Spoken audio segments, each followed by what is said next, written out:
Hello everyone. As we all know कि हमारा ND का फुल सिलेबस यूट्यूब पे चल रहा है। उसी सीरीज में हम ट्रिग्नोमेट्री कर रहे हैं। ट्रिग्नोमेट्री के बेटा लास्ट क्लास में हमने कुछ रिजल्ट्स पढ़े थे जो कि अभी मैंने सामने लिखे हुए हैं। कल वाली क्लास से कंटिन्यू करते हैं। तो हमने पढ़ा था that cos 3 theta 4 cos cube theta minus 3 cos theta होता है। साइन थीटा को मिल सकती हूँ 3 sine theta 4 sine cube theta लिख सकते हैं। और टेंजेंट 3 थीटा को मैंने लिखा था 3 tangent theta minus 3 tangent square theta. Okay, तो अब इससे बेस कुछ क्वेश्चंस भी हम करेंगे। तो लेट्स स्टार्ट।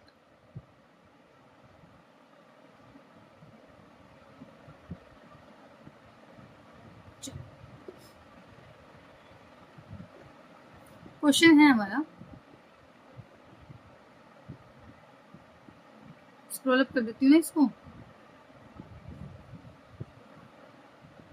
क्वेश्चन है the value of tangent x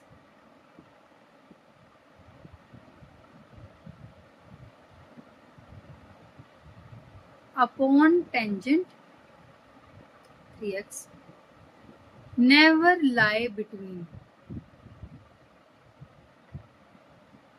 इसकी जो वैल्यू होगी हमारे टेंजेंट एक्स की, टेंजेंट 3x की, वो कहाँ पर लाई कभी नहीं करेगी।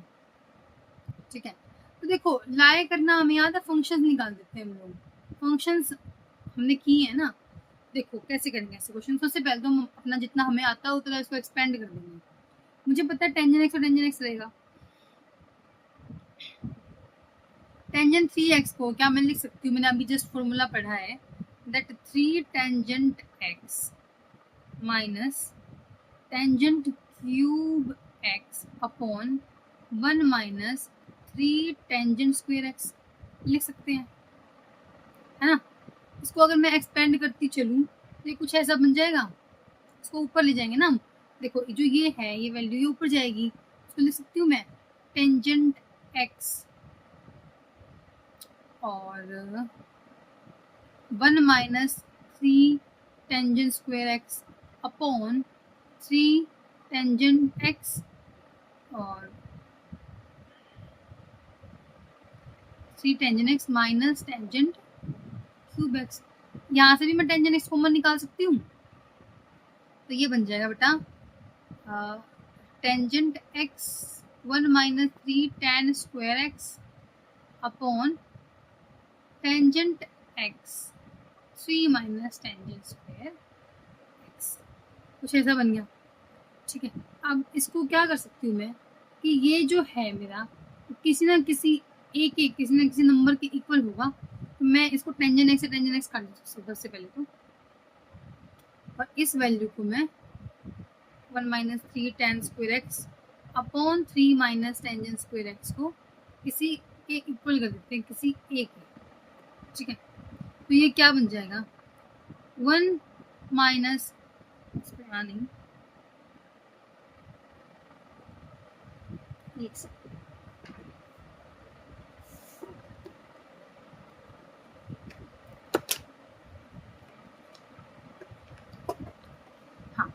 तो 1 minus 3 tangent square x is equal to A. तो क्या मैं इसको लिख सकती हूँ यहाँ पे ऐसा कि 1 minus 3 tangent square x is equal to 3a minus 3 a tangent square x, है ना, a टेंजेंट स्क्वायर एक्स। अच्छा, अब मैं अगर टेंजेंट स्क्वायर एक्स को इस साथ लिखूं तो tangent square x is equals to plus में a tan square x is equals to 3a minus 1। यहाँ से अगर मैं टेंजेंट स्क्वायर एक्स कॉमन ले लूँ तो ये बन गया a minus 3 is equals to 3a minus 1। Okay है, तो मैं टेंजेंट स्क्वायर एक्स को लिख सकती हूँ 3a minus 1 upon a minus 3, है ना। और जब मैं ये चीज़ें देखती हूँ कि कौन सी चीज़ किस लाइन पे किस क्वाड्रेंट में लाई करती है, तब मैं क्या करती हूँ, मैंने फंक्शन में देखा था वेवी ग्राफ, उसकी हेल्प से क्वेश्चन में सोल्व कर लेती हूँ। बना लेते हैं। जो ये 3a + 1 है, देखो -1 है, ये इक्वल टू 0 लिख देते हैं। तो a की वैल्यू कितनी आएगी बेटा 1/। अब इस a - 3, a - जो 3 है मेरा, वो जो है वो कभी भी वो नहीं हो सकता, हमारा 0 नहीं हो सकता, वो डिनोमिनेटर में है ना। सो ग्रेटर देन 0 कर दूं, a इज ग्रेटर देन 3। अब इसकी वैल्यूज को, सिंपल काम है वैसे तो, ये बाद में चेक कर सकते हैं, लेकिन मैं बता रही हूँ आपको। आप क्या करो, 3 पॉइंट प्लॉट कर दो, एक जगह पे प्लॉटिंग कर दो आप 1/3 की। इनको बना लो। मेरे फंक्शंस कैसे थे, मेरे फंक्शंस थे पॉजिटिव पॉजिटिव नेगेटिव पॉजिटिव। तो इसने कहा है कहाँ पे लाई नहीं करता है, कहाँ पे लाई करता है, लाई करता है ये हमेशा पॉजिटिव पॉजिटिव, क्योंकि मेरा फंक्शन जो है वो बड़ा है, और नेगेटिव नेगेटिव पे ये लाई नहीं करेगा। तो ये फंक्शन कहाँ से, 1/3 से 3 पे not lie, it will not lie. Okay,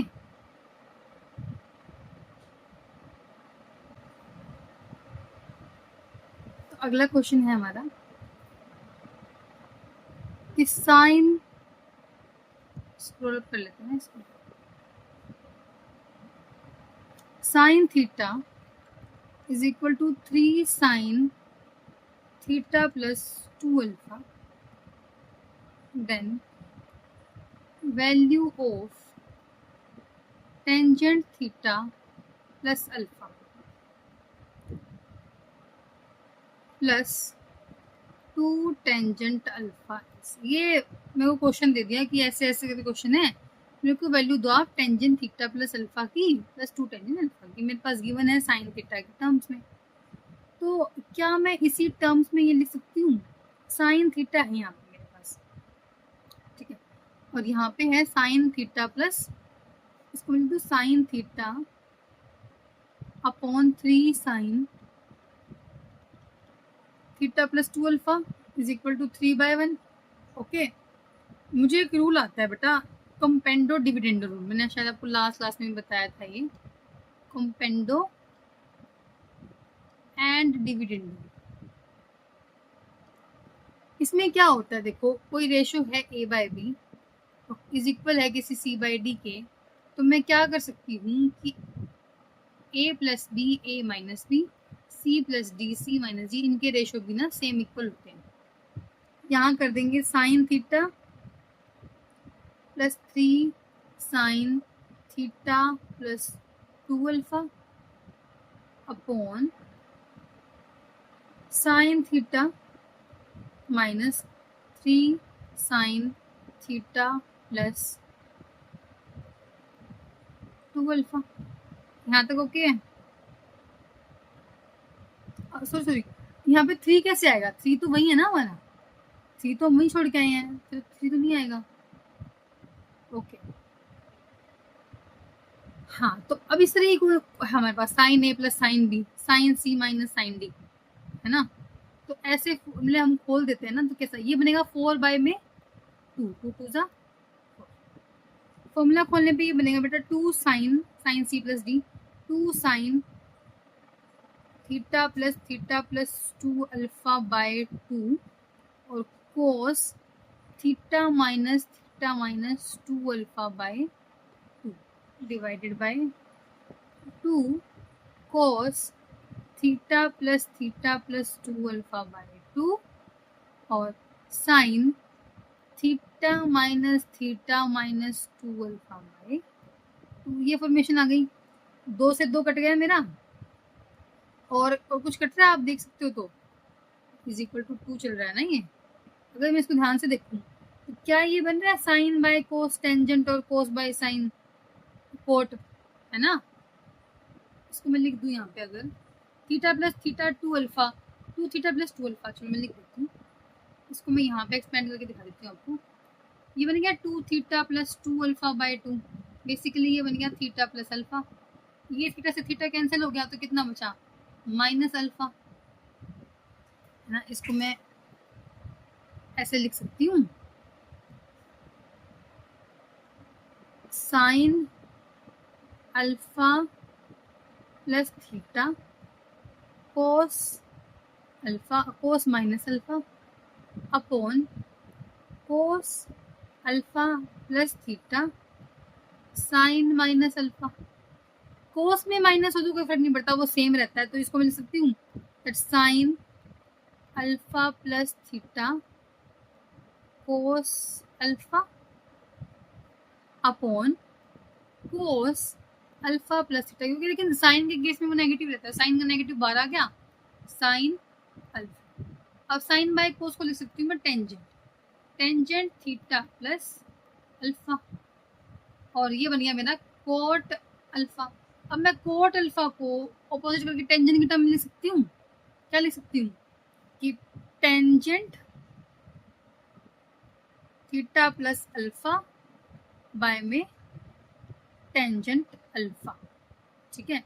और ये किसके इक्वल आया, 2, और ये क्या है, negative.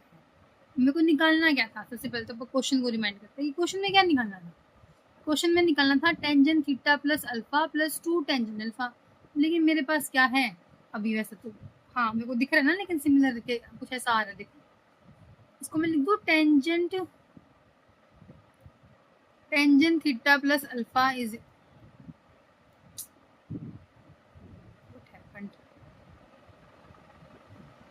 tangent theta plus alpha is equals to minus 2 tangent alpha, and tangent theta plus alpha plus 2 tan alpha, ये वहाँ माइनस का था, वहां से उठ के आया, इक्वल्स टू कितना बताओ, तो यहाँ पे कुछ नहीं था ना, प्लस 0 होगा, और ये यहाँ जाके प्लस होगा, तो यहाँ क्या बचा 0 इज इक्वल टू 0। ये क्वेश्चन आपको आया होगा समझ, होपफुली देख लो एक बार आप इस क्वेश्चन को, स्क्रीनशॉट लेना, क्वेश्चन को ट्राई करना। उसके बाद हमने क्या किया, इधर उधर उसकी वैल्यूज को कंपेयर कर लिया, एक रेशो बना लिया, उस रेशो में हमने फिर कंपेंडो डिविडेंडो लगाया, जैसे जैसे मेरे को दिखती गई वैल्यूज, जैसे जैसे मेरे को फॉर्मूला दिखते गए, मैंने उसको सोल्व कर दिया, उसको ओपन अप कर दिया, और ये क्वेश्चन हमारे सोल्व हो गए, ठीक है। इसके बाद नेक्स्ट क्वेश्चन करते हैं।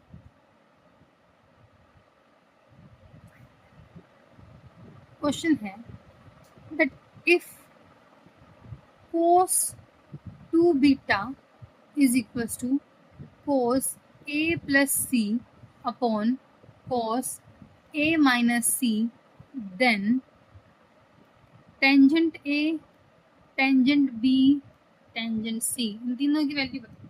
देखो बेटा मेरे पास है cos 2 बीटा, अब मेरे को ये दिख रहा है कि cos 2 बीटा की कोई आई हैव नो आइडेंटिटी ना, cos 2 थीटा, हाँ आइडेंटिटी तो मेरे पास है, लेकिन वो ओपन अप नहीं होगी ना सामने का सिस्टम देख के।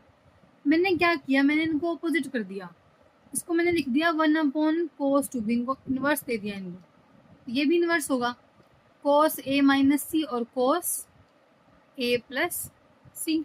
अब इसका इन्वर्स आने के बाद मेरे को ये दिख रहा है कोई वो वाला कंपेंडो डिविडेंडो, कंपेंडो डिविडेंडो में क्या कर दूंगी मैं, 1 plus cos 2 beta 1 minus cos 2 beta. ये मैंने क्यों किया था, इसलिए समझ आ गया ना, 1 बाय क्यों किया था, क्योंकि कोस 2 बीटा -1 आता, फिर उसके बाद मेरे को कुछ चेंज करना पड़ता, साइन वगैरह में प्रॉब्लम आती है, तो मैंने पहले ही उसको इन्वर्स कर दिया उसका।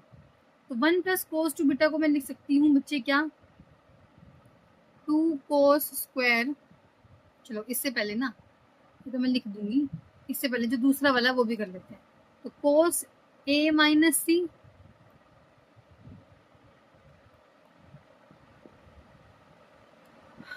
प्लस कोस ए प्लस सी, फिर कोस ए माइनस सी प्लस कोस ए प्लस, सॉरी कोस प्लस ऊपर आया ना तो नीचे नेगेटिव आता है, माइनस कोस ए प्लस सी आ गया मेरे पास। इसको मैं लिख दूं 1 प्लस कोस 2 बीटा को ना, 1 प्लस कोस 2 बीटा को मैं लिख दूं 2 कोस स्क्वायर बी, यहाँ लिखते हैं, पेन चेंज कर लेता कि आपको दिखाई दे, तो लिख देते हैं 2 कोस स्क्वायर बीटा और अपॉन में 2 sine square beta.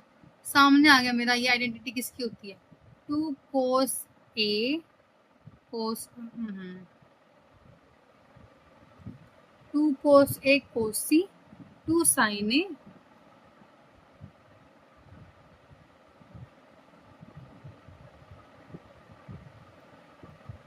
sin C। ठीक है, अच्छा 2 से 2 कैंसिल हो गया हर जगह, है ना। ये क्या बन गया, cos square sine square B क्या हुआ, टेंजेंट स्क्वायर बी। ठीक है, और टेंजेंट ए और टेंजेंट सी क्या होगा,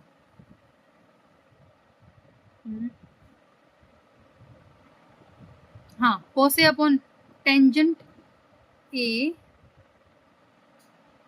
नहीं ये तो ऐसा नहीं है, देखो ऊपर तो कोस है हमारा, तो कोस बाय साइन तो हमारा आना चाहिए कोट, कोट ए कोट सी लिख दो, जो बन रहा है वो लिख दो, कोट ए कोट सी। इसको लिख सकती हूँ मैं 1 बाय टेंजेंट ए, है ना, 1 by tan A tan B, लिख दूँ tangent square B is equals to 1 upon tangent A 1 upon tangent C. इसको उधर मल्टीप्लाई कर दूं मैं जाके, तो क्या मैं लिख सकती हूँ दैट टेंजेंट ए, अच्छा और स्पेस नहीं है, थोड़ा सा इसको किस तरफ स्क्रॉल कर देते हैं, tangent A tangent B tangent C is equals to 1 upon tangent B. कैसे भी हो सकता है, डिपेंड करता है कि हमारा ऑप्शन क्या है, ऑप्शन के अकॉर्डिंग क्वेश्चन को हम क्या कर देंगे, सोल्व कर देंगे। इसके बाद एक बार शीट चेंज कर देते हैं हमारी,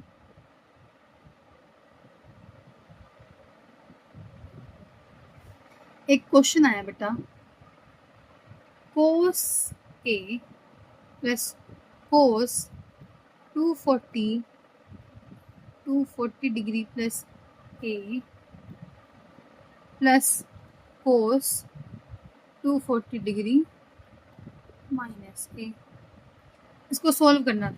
ठीक है, लेकिन मेरे पास नहीं तो ए की वैल्यू है ना ही कुछ और है, तो ऐसे क्वेश्चन में मैं क्या करूँगी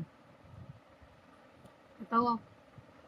ऐसा क्वेश्चन जब भी आएगा जब मेरे पास कोई ए नहीं है, क्या मैं कोई ए जनरेट कर लूँ अपनी मर्जी से, तो मैं कोस ए को लिख दूँ, कोस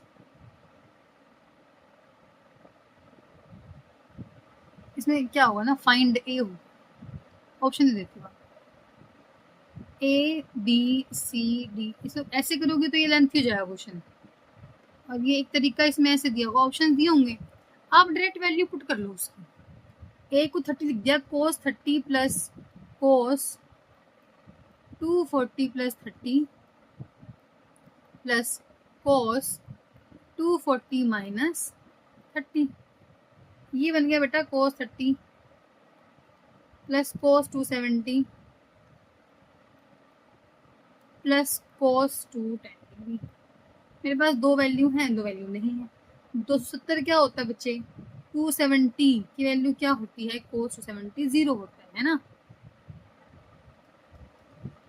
तो प्लस में कोस 30 डिग्री प्लस 0 प्लस में कोस 210 डिग्री, ये तो सोल्व नहीं हो रहा।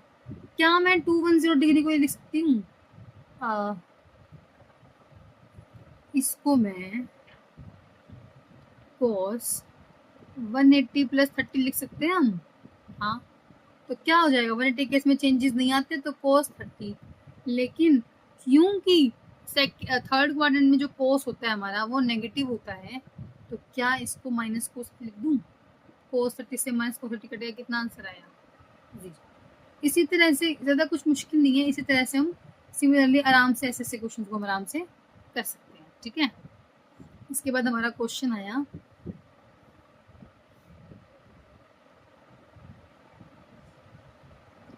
a plus b plus c is equals to 180 degree, then the value of, find करनी है आपको, cot b plus cot c, cot c plus cot a, cot a plus cot b। Option A B, A है 1, B is tangent A, tangent B, tangent C. C is cosecant A, cosecant B, cosecant C, और D है मेरा secant A, secant B. एक तो इस question को आप रुक के ट्राई करना, फिर इसका सोल्यूशन देखना. देखो बेटा, सबसे पहली बात, a प्लस बी प्लस सी, जब तीन किसी एंगल का सम 180 डिग्री दिया है और फिर वो पूछा गया है ना. आप मेरे को एक बात बताओ, 180 बनाने के लिए मैं मान सकती हूँ ना, अज्यूम कर सकती हूँ ना कि तीनों एंगल 60 डिग्री के रहे होंगे. मान सकते हैं. तो वैल्यू जानी है कोट बी की, तो निकाल दो ना, पुट करो ना वैल्यू को, अपनी मर्जी से मान लो. 30 भी नहीं मान सकते.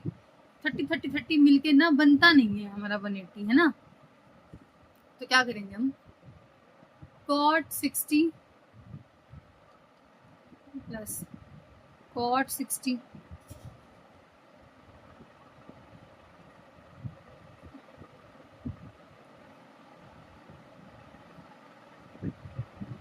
cot 60 प्लस cot 60, फिर से cot 60 plus cot 60. Basically it is 1/√3 plus 1/√3 का क्यूब. सॉल्व करेंगे तो बन जाएगा √3/2 का क्यूब. ना यार, 8 बाय में 2√3. ये वैल्यू और कब आ सकती है, चेक करेंगे ना. ये वैल्यू और कब आ सकती है, जब मैं देखो 2/√3 वैल्यू निकाल लूँ. अगर मैं देखो बेसिकली आप समझोगे इस क्वेश्चन को, मैंने कर दिया 2/√3 की क्यूब. ये सब देखो आपस में पावर क्यूब में जाएंगी. किसकी वैल्यू 2/√3 होती है, बिल्कुल आसान सा क्वेश्चन था. कोसेकेंट की वैल्यू होती है ना. समझिए जो आप इस चीज को, तो इसका आंसर क्या होगा, डी. इसके बाद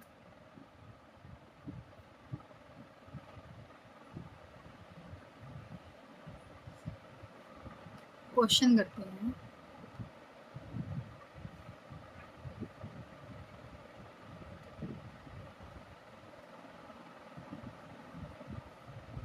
लास्ट क्वेश्चन करेंगे आज का थोड़ी छोटी रहेगी बेटा, ठीक है. इस क्वेश्चन के बाद हम इन क्यू इफ ट्रायंगल, साफ लिखते हैं.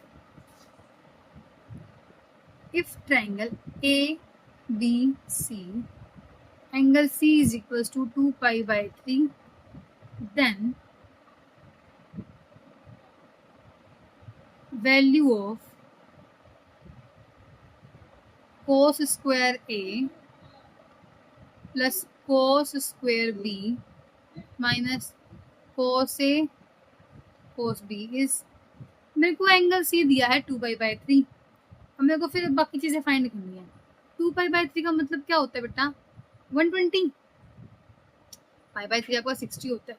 π/3 आपका कितना होता है, 180. आप इस तरह से निकाल सकते हो चीज़ों. 360/3 120. ओके, 120 आ गया. अगर मेरा एक एंगल 120 है, वो ट्रायंगल है, उसके बाकी के दो एंगल कितने होंगे, 60 डिग्री. तो मैं मान लेती हूँ कि 30 डिग्री होंगे. वो एक 120 है तो दूसरे 30 होंगे, तो 180 बने होंगे. तो cos स्क्वायर A को लिख देती हूँ मैं cos 30, तो √3/2 का स्क्वायर. cos स्क्वायर B यानी cos 30 √3/2 का स्क्वायर माइनस √3/2 इंटू √3/2. सब कुछ सेम ही तो है. ये आपस में कट गए, कितना बचा, 3/4. ऐसे क्वेश्चन तो हम आराम से कर लेंगे, है ना. ठीक है, आपको मैं एक होमवर्क क्वेश्चन दे देती हूँ, आप लोग वो घर से ट्राई करना प्लीज जरूर. That cos theta plus sin theta upon cos theta minus sin theta is equal to tangent 45 plus theta. ठीक है, तो आप मुझे बताना इसके अंदर प्रूफ करना. चलो इस बात, ठीक है.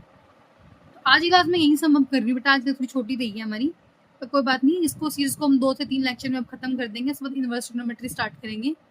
तो आप लोग प्लीज़ प्रैक्टिस करते रहो, प्रैक्टिस से ही होगा, प्रैक्टिस के बिना मैथ्स नहीं हो पाता है, मैंने आपको बार बार बोला है। चैनल को सब्सक्राइब कर दिया करो और लाइक कर दिया करो बेटा वीडियोज़ को। कोई आपको डाउट है तो प्लीज़ आप कमेंट सेक्शन में डाल दो, ताकि मैं उसके अकॉर्डिंग मॉडिफिकेशन या कुछ चेंजेस करने होंगे तो वो मैं कर लूँगी, ठीक है। And best of luck for your journey बेटा, and thank you so much.